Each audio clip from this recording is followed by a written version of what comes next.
Kevin O'Leary is a Canadian businessman, investor, and television personality with a massive $400 million fortune. However, many people are unaware of how Shark Tank's second richest judge made his money. This is how Kevin O'Leary became one of the wealthiest men on earth. His early life. Kevin was born in Montreal, Quebec in 1954. His real name is Terrence Thomas Kevin O'Leary. His mother, Georgette, was a woman who knew how to manage her money wisely and became his biggest source of inspiration. Georgette used to save 20% of her paycheck and invested in a portfolio of large cap stocks and telecommunications bonds.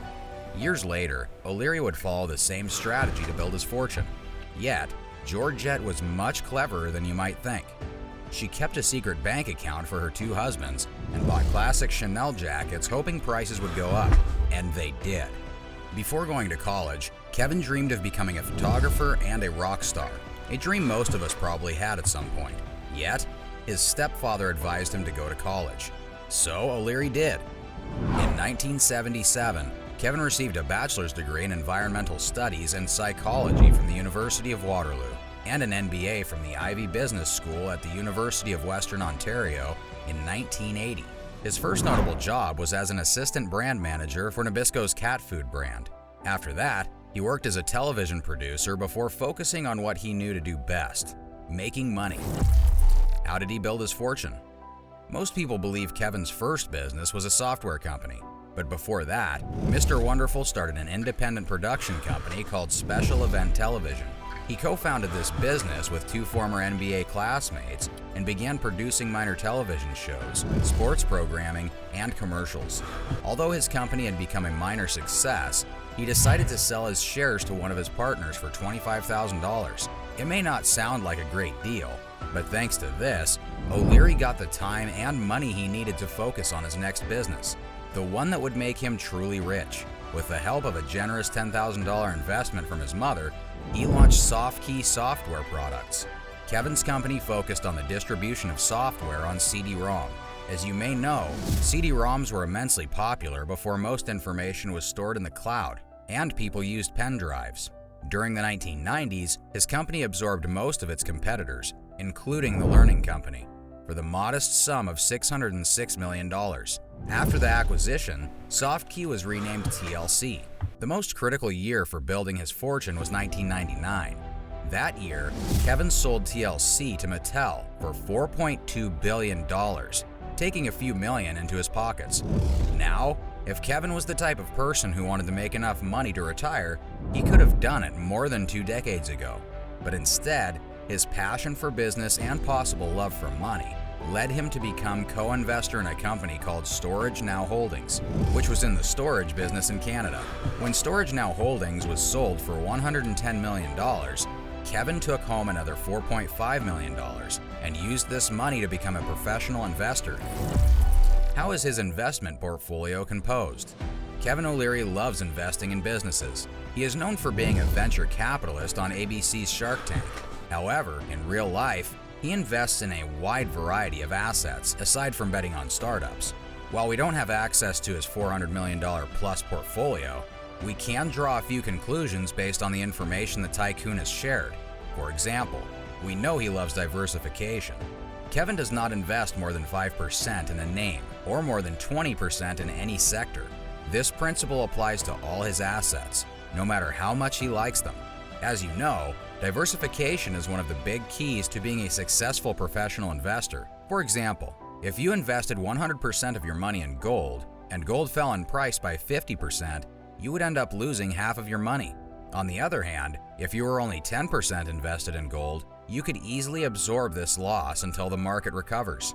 Speaking of gold, Kevin has 5% of his portfolio invested in this precious metal, and about 20% of his portfolio is made up of cryptocurrencies.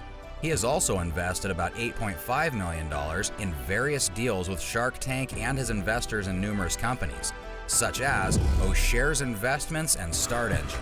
However, no investment portfolio would be complete without the most prized beverage in history, wine.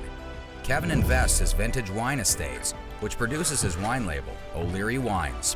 and also invests in numerous collectibles, including guitars, cameras, and watches. We also discovered that he supports NFTs, although it's not something the entrepreneur frequently talks about. His most successful investments on Shark Tank. Kevin has fun investing in Shark Tank, but he makes those investments with money he's willing to lose. His real money is diversified in a conservative portfolio that includes various ETFs, tech companies, and dividend-paying stocks. Despite this, the second richest shark has done some very good deals on the show. For example, in the baking company Wicked Good Cupcakes. During one episode, the mother and daughter of Team Tracy Noonan and Danielle Valegi came to the show to find a financier for their business. O'Leary demonstrated his business savvy by closing a royalty deal for $75,000. The agreement stated that for each unit sold, O'Leary would get $1 until the family had repaid his investment. After that, his royalty would drop to 50 cents per unit. The investment proved to be a great success. Kevin got his money back in just 75 days. Before his appearance on the show, Wicked Good Cupcakes was generating $350,000 in sales. Thanks to Kevin's investment and the exposure the contestants got on TV, the numbers quickly grew to over $8 million annually. To this day, he considers it one of the best deals he's ever made. Speaking about great investments, Kevin has also financed Groovebook during Season 5. Brian and Julie Whiteman pitched their business to Shark Tank investors. For those who haven't seen the episode, Groovebook is an app and service that allows us to print photo albums from a cell phone and ships them monthly. Thanks to the help of Mark Cuban and Kevin O'Leary, the pair closed an 80% licensing deal for $150,000. After appearing on the show, Groovebook's paid subscriptions skyrocketed from 8,000 to 500,000 subscribers. In 2014, Shutterfly acquired the company for $14.5 million. Kevin also earns about $50,000 per episode on Shark Tank. Considering that each season has about 24 episodes, he makes about $1.2 million per year for his participation in the show. Not bad. He also earns a lot of money through his books, which he has been publishing since 2006. How profitable is his investment portfolio? Kevin is a genius when it comes to investments. His experience as an entrepreneur allows him to identify opportunities and find companies that are about to take off. Since 2008, his investments in OUSAW, OGIGX, and OUSMX have returned between 325.7% and 815.9%. Even with the recent market declines, his diversified portfolio has allowed him to absorb most of these losses and continue to grow his wealth.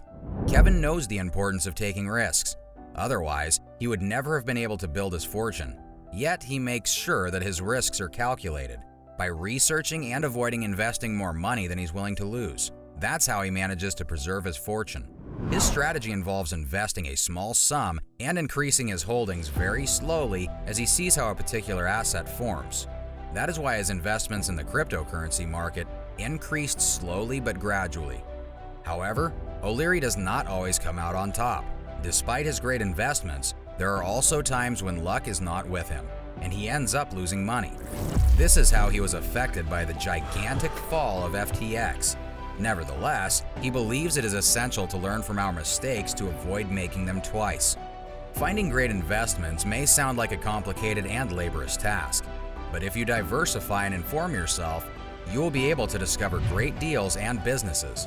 As long as you don't put all your eggs in one basket, you can rest easy knowing that you are following the same investment strategy as one of the richest men on earth.